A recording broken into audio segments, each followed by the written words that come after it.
Sir செங்கோட்டையனுடைய கட்சி பதவி வந்து பறிக்கப்பட்டிருக்கு சார். இப்போ இபிஎஸ் பறிச்சிருக்கு. அதை நீங்க எப்படி சார் பாக்குறீங்க? விநாச காலை விபரீத புத்திம்பாங்க.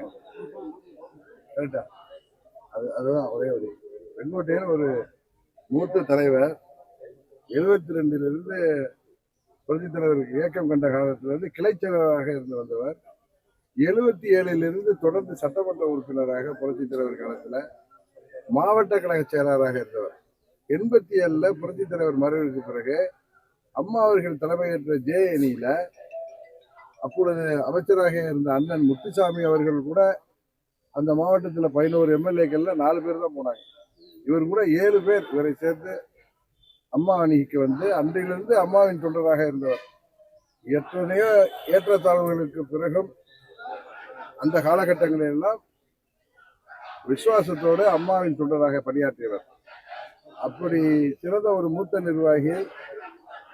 அவர் வந்து அவரது கோரிக்கையான அம்மாவின் தொண்டர்கள் அனைவரும் ஒன்றிணைய வேண்டும் என்பது கட்சியை தாண்டி பொதுமக்கள் விரும்புகின்ற கோரிக்கை. அவரை பதவியிலிருந்து நீக்குவது